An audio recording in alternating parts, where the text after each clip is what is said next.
থাকি দুইবার তিনিবার সেলফি মারিলে গোসপুলি রুয়ার নামত পয়সা নাই।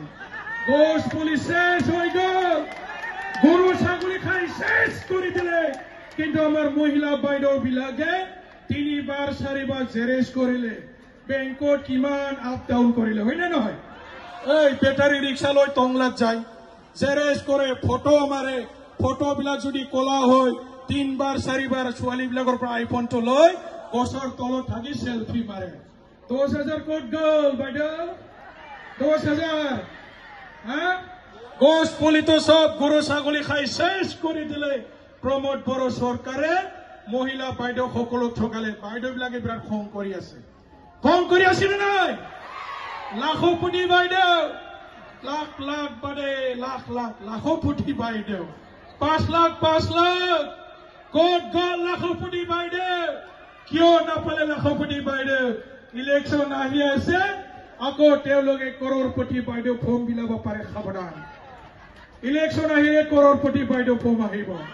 সো ইয়াৰ কাৰণে ইমান ঠগোৱা ইউপিপিএল দলক আমি বিটিচিৰ পৰা খেতি পঠাব লাগিব। ৰাইজ পাৰিম নে নাই?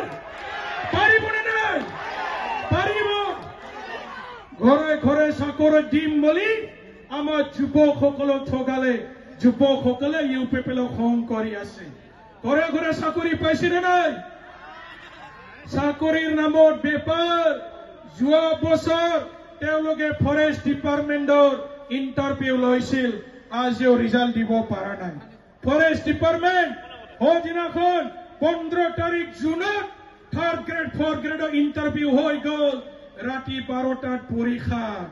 এডমিট কাৰ্ড চাব নেকি? মোৰ মোবাইলত আছে। ৰাতি 12টা পৰীক্ষা হয় নেকি ইণ্টাৰভিউ? আৰু এজন ল'ৰাক 4খন 5খন এডমিট কাৰ্ড দিছে। আৰু তেওঁলোকে কি লিখিছে? তাৰিখটো -00-3-2025, সময়টো দিছে ৰাতি 12টা। এইটো ছুইজাৰলেণ্ডৰ পৰীক্ষা।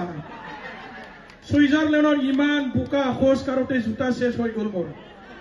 আৰু কালি বৰপেটাৰ খোজ কাঢ়িব লাগে, এই আপোনালোকৰ ছুইজাৰলেণ্ডৰ আহি মানে জোতা শেষ হৈ গ'ল আজি।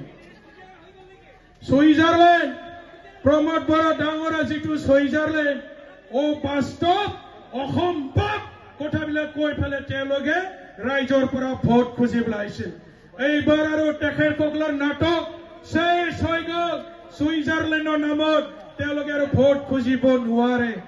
এইবাৰ কিন্তু ভোটটো কাগজৰ হ'ব বুলি আমি শুনি আছো, বেলট পেপাৰ, নাঙলৰ ছবিত আপোনালোকে ভালকে ভোট দিলে হ'ল। সকলো